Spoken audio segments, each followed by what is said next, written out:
Hey, welcome to the Gary Abbott channel. Today I'm updating my most popular video that I've ever done, which is Can You Afford to Live in the Villages? My monthly costs. I did it in 2022. A lot of the information was based on 2021. Here we are in 2023. So I did that video.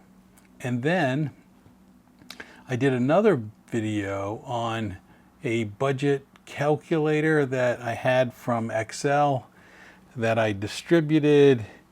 And so today I thought I would combine the two videos into one great resource for you as far as figuring out your budget in retirement. Really, that's what we're talking about today.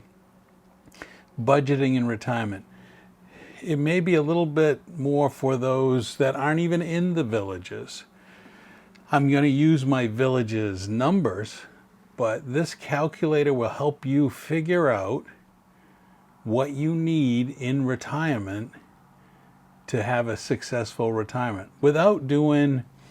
You can watch a lot of videos about strategy of saving money and the 4% rule and all these things. But it really comes down to, do you know your budget?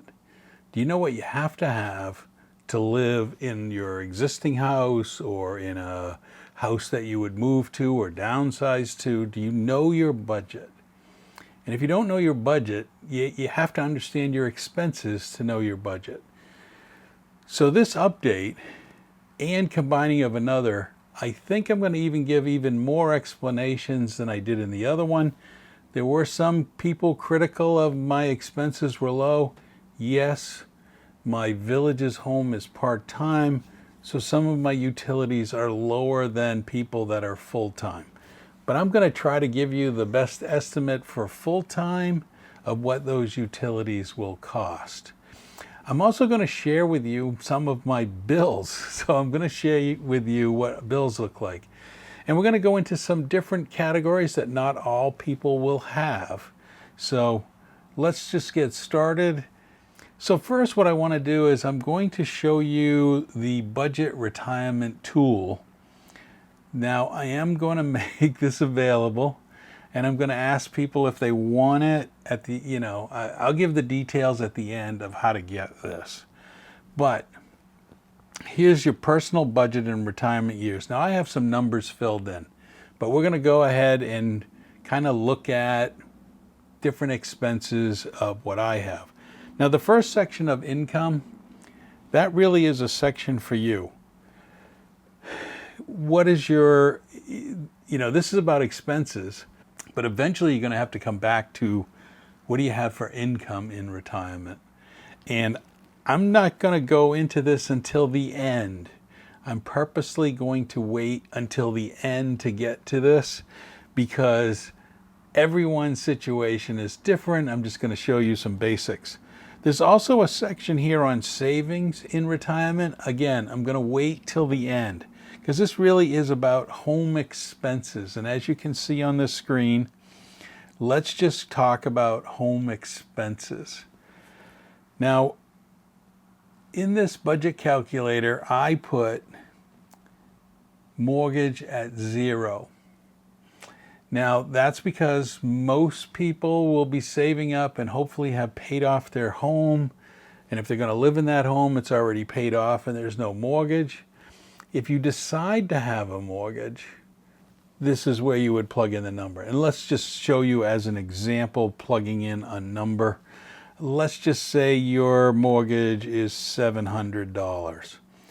It's going to plug in $700 in the monthly column, and it will show you yearly. It'll be an $8,400 bill. So that's your rent. Home insurance. I will share with you my, I recently got my insurance for my homeowner's insurance. I put in this category home or rental insurance, and it's a monthly cost. Now I pay annually, and my new homeowner's insurance jumped big time. Almost a 40% increase from 2022 to 2023 going into 24. My insurance jumped up to $1,600 a year. Now, I only have a 1,500 square foot home with a 2-car garage, but $1,600. Some of you out there that have older homes are probably going, I wish mine was that low. But you have to keep in mind, my first year it was $1,000, my second year it was $1,100. To jump to 16 is almost a 50% increase. So I just wanted to get that on the table.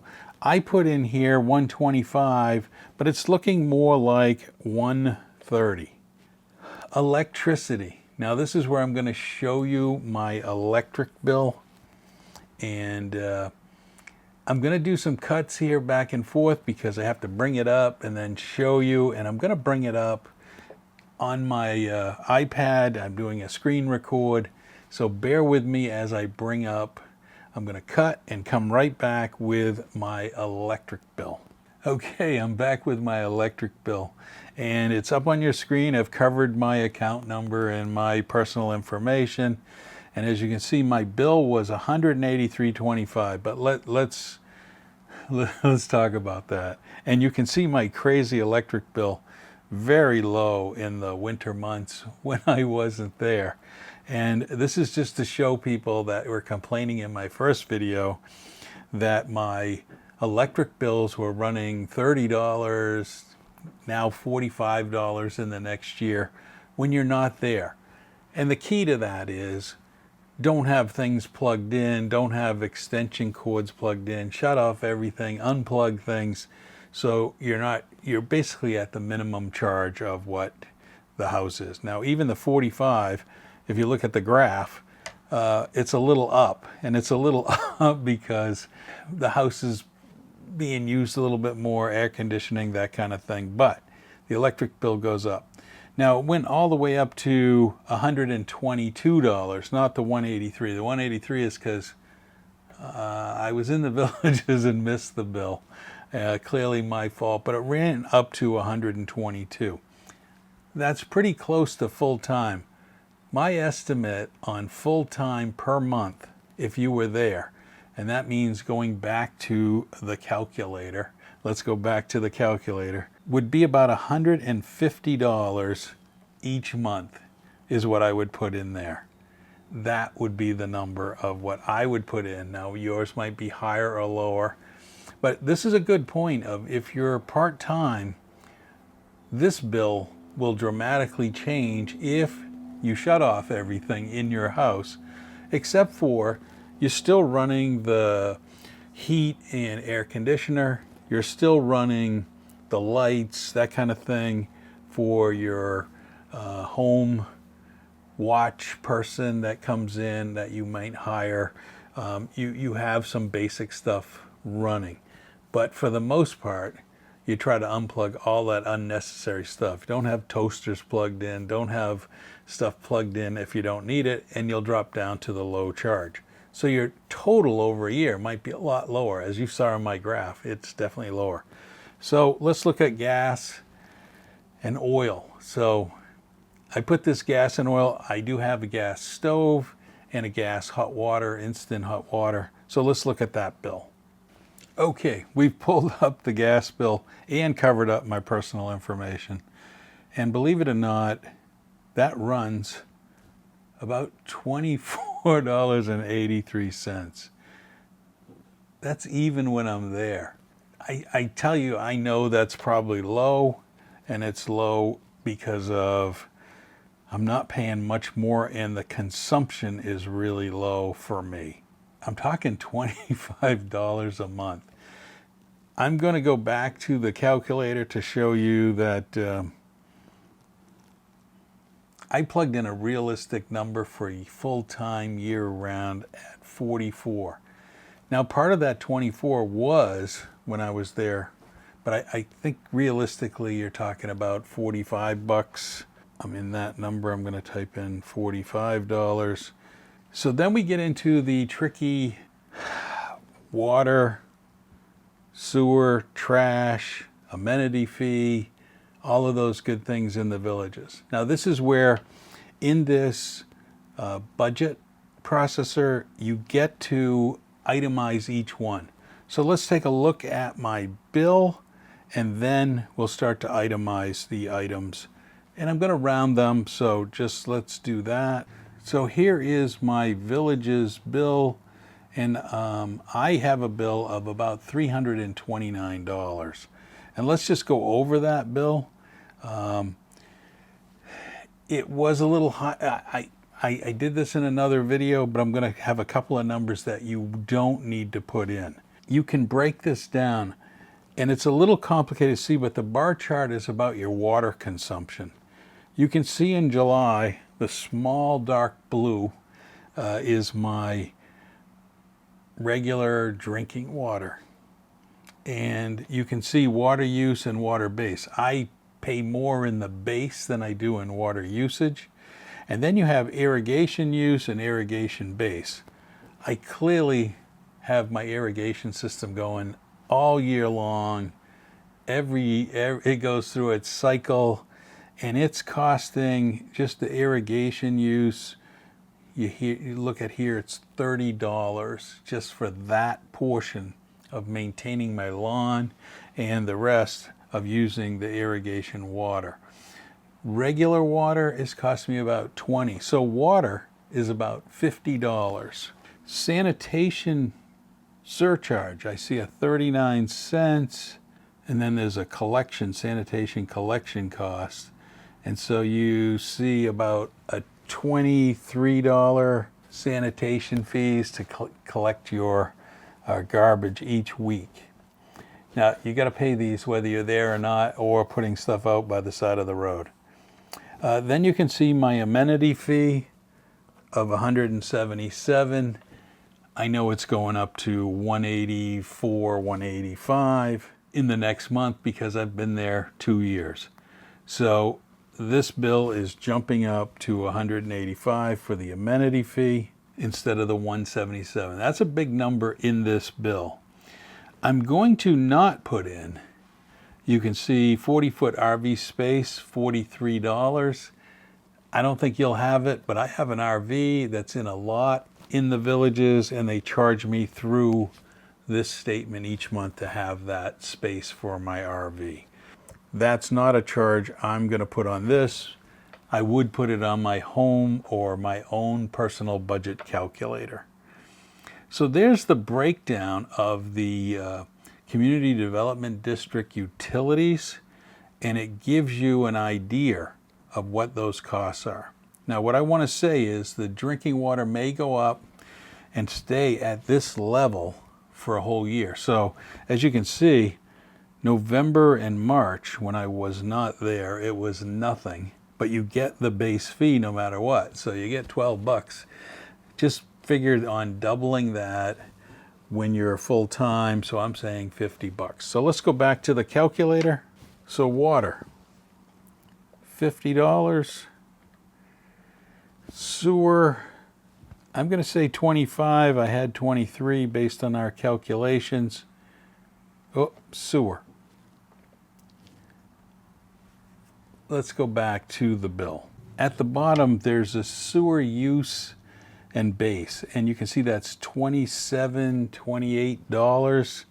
So back to the calculator, which is great because it made me not forget that. I'm going to say $28. Trash, we had at $23. HOA amenity fee, we're going to say $185 because I know that's what the new price is for the next year. So that's what most people are at. This is an area that people, when they budget, this budget is for your entire budget. It's to help you with your retirement estimate. Phone. I'm going to put here $100. I believe you can do 2 phones through like Mint Mobile that would average less than $100 a month. 2 phones. There are other services. If you go all out and stay with Verizon or AT&T, you're probably about 85 bucks a month for 1 phone.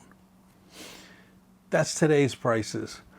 But I've seen, for me personally, I'm looking Mint Mobile is probably the way to go for both myself and my wife, and I'm budgeting about $100.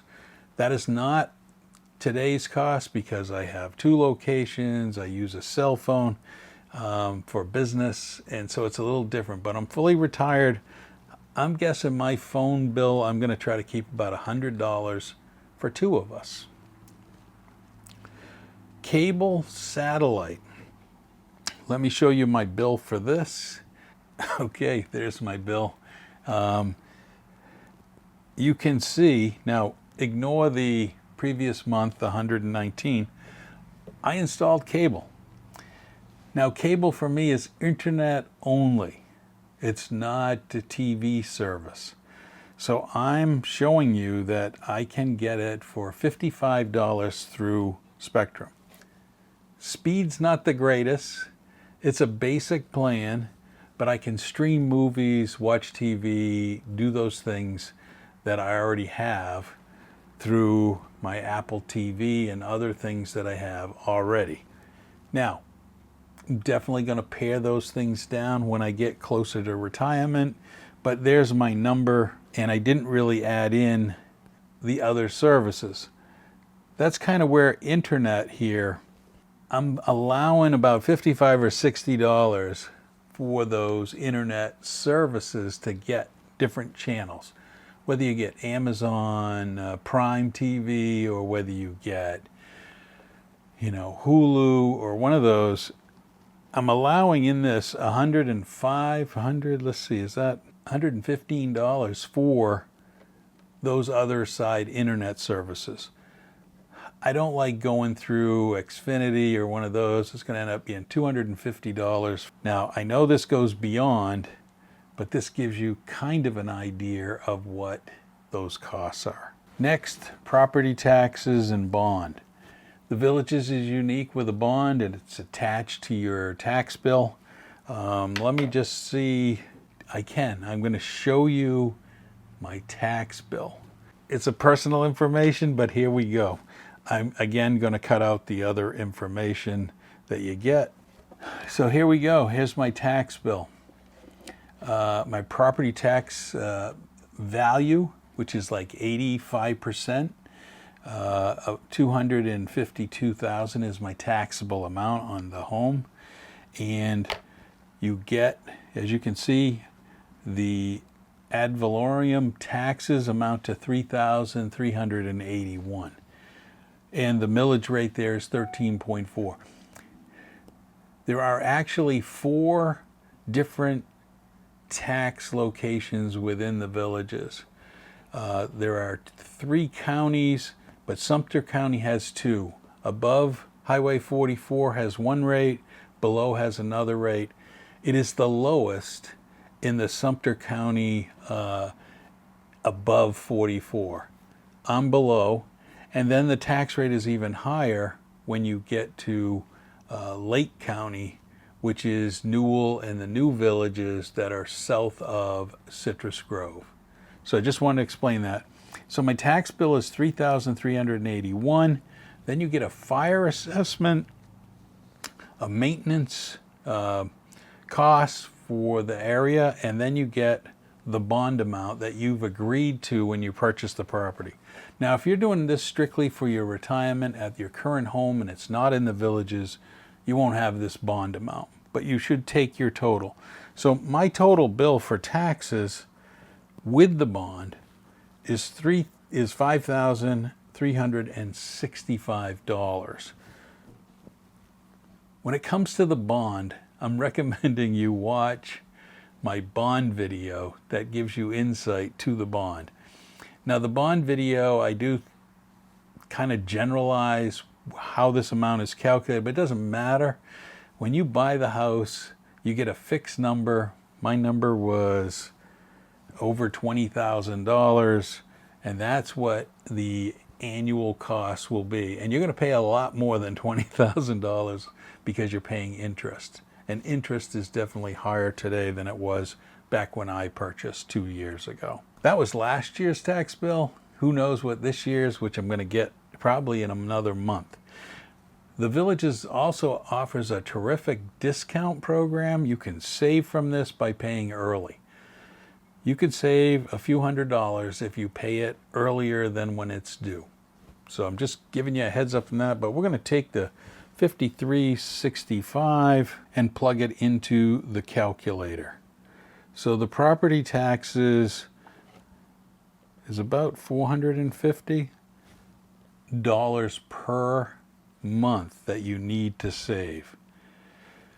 Lawn and pest control. I don't have a bill for you because I have Dean's who does both my mowing of the lawn and pest control.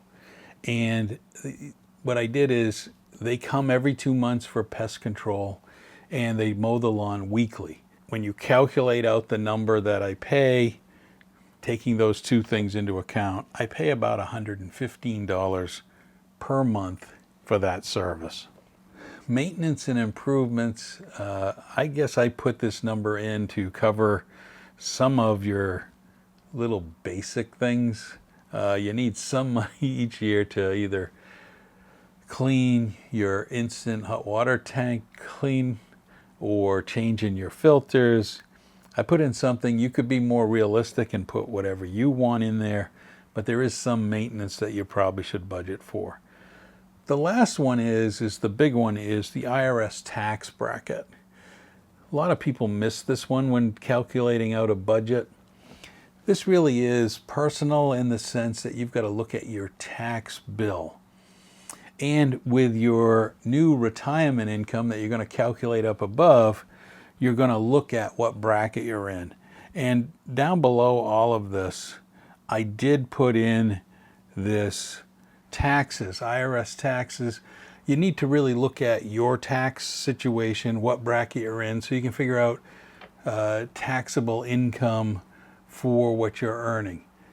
But you kind of need to know your tax bracket because a lot of people will forget taxes at the end of the year. And if you wanted to save and understand your budget, you should you look at this tax number. So tax bracket, I just threw this number in there for general purposes, saying, you know, you might owe $9,000, but if you've got very little income, you could owe a lot less. But take a look at the tax bracket, try to figure out where you're at. That can be one of the biggest numbers in here. Some people are going to tell me that they don't have any taxes. That's great. Let's just change this number to $500. That you might have to be ready for $6,000 in taxes, especially if you're earning money from CDs, other things that you may have to pay taxes on because it's taxable income, the interest earned, or you're taking money out of your 401k or IRA. You're going to have some taxable. So you need to do that as an amount. We're going to plug in $500 here. Car payments. Now I know I'm going into a real retirement budget. Car payments, you might have car payments, you might not. In your downsizing, you may have taken 2 cars and made them 1. But car payments is something that you may have to plug in at a time. You may go a few years that you don't have any car payment, and then you suddenly need a new car. You might have to plug in the lease amount or what you're going to do there.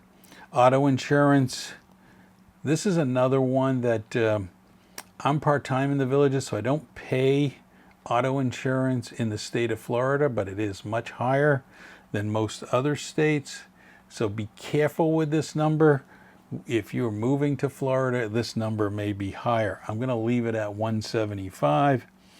Fuel, I'm averaging about $100.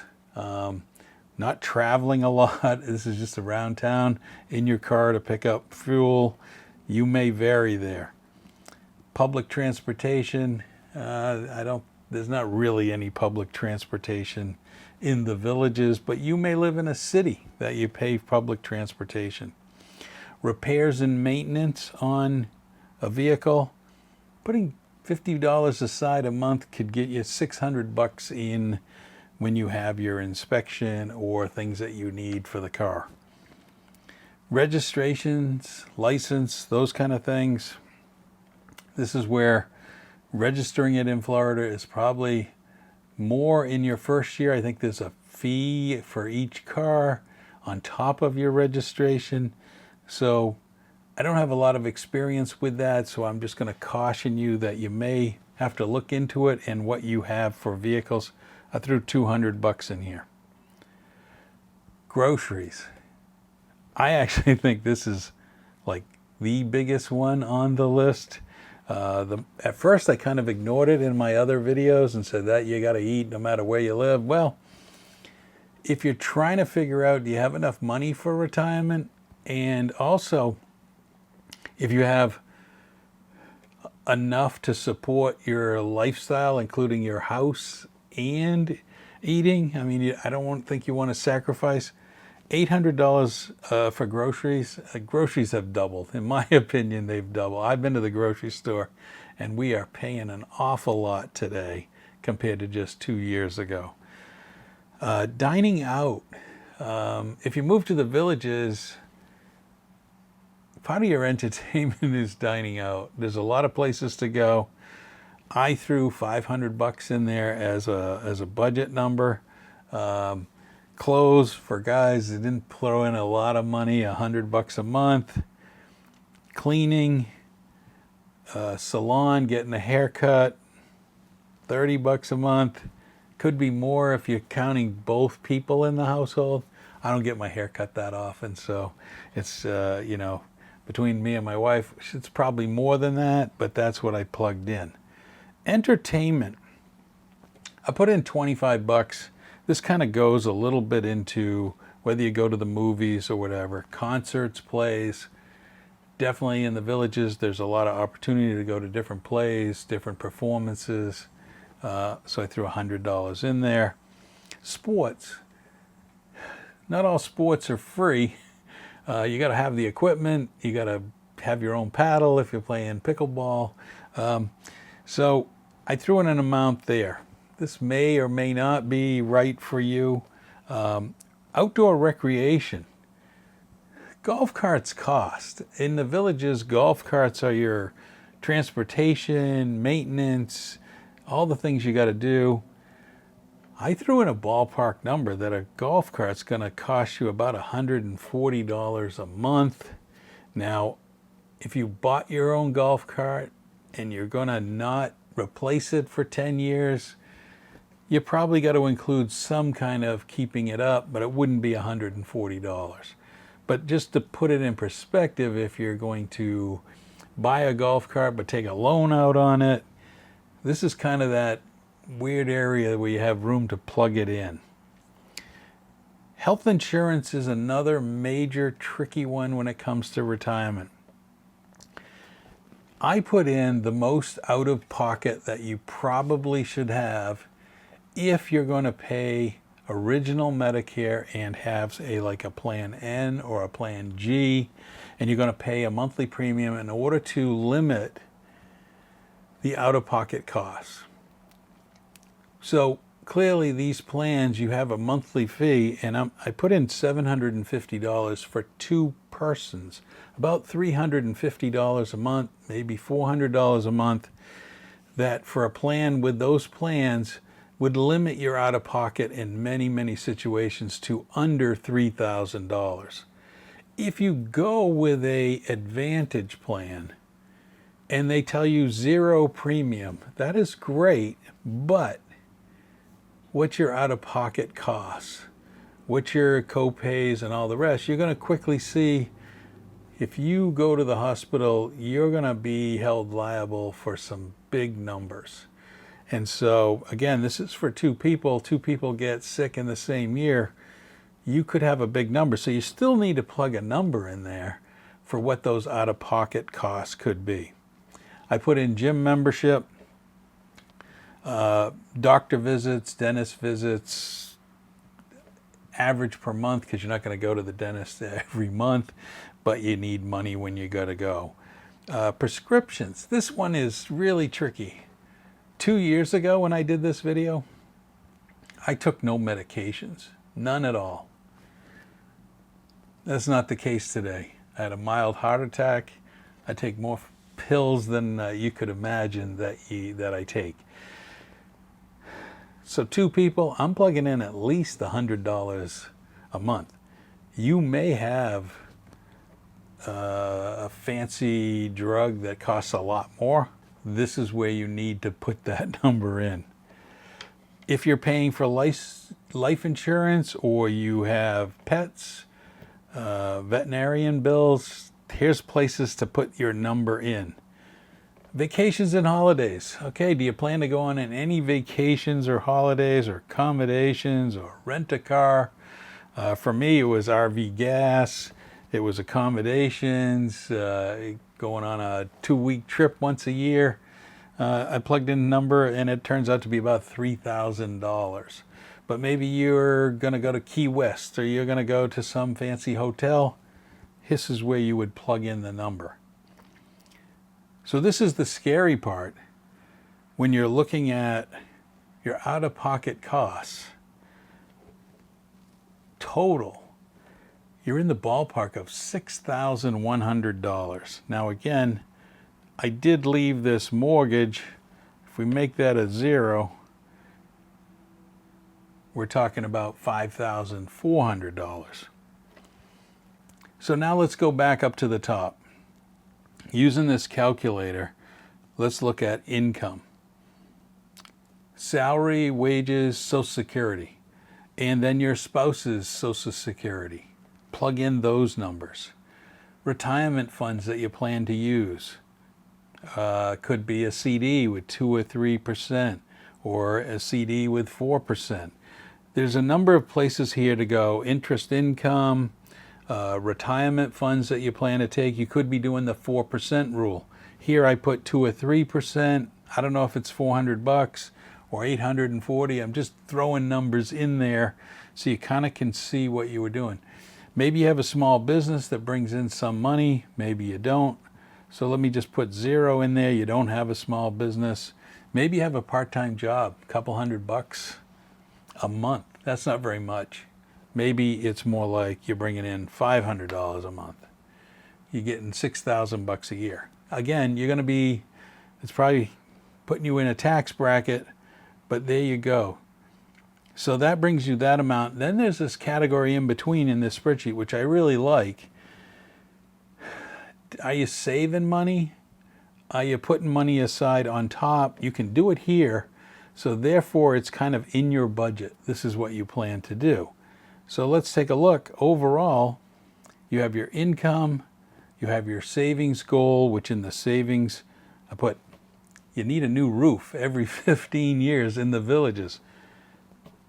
You better put $230 aside just to have some money. So you're basically putting in $2,700, $3,000 times 15. You got to fix your roof every 15 years, according to the insurance.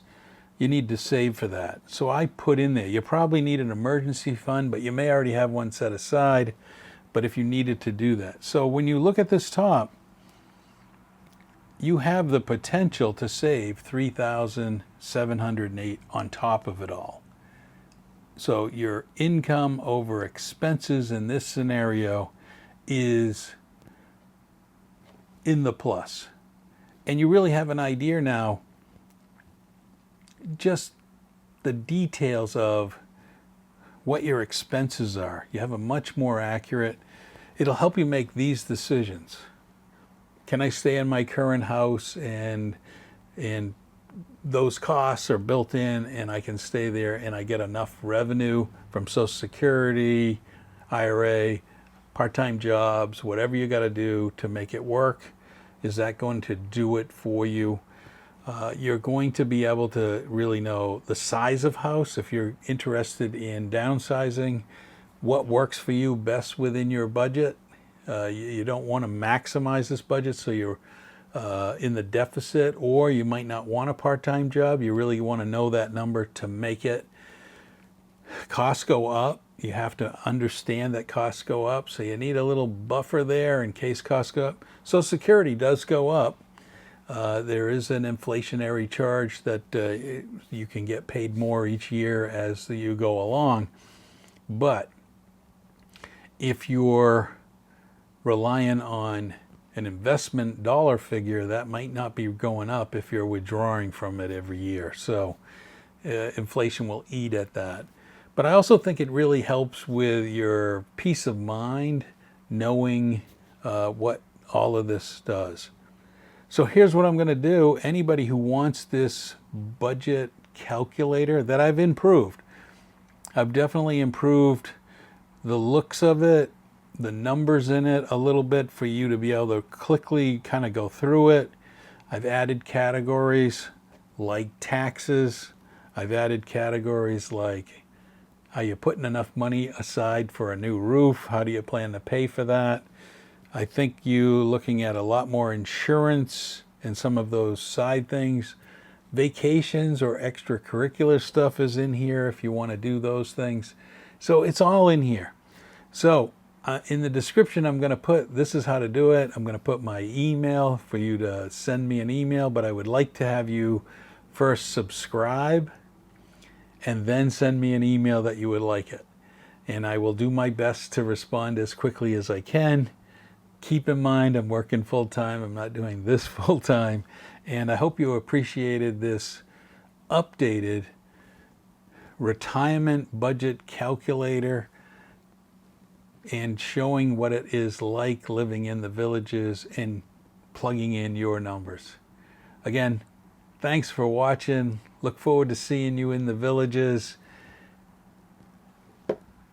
Like and subscribe. Thanks.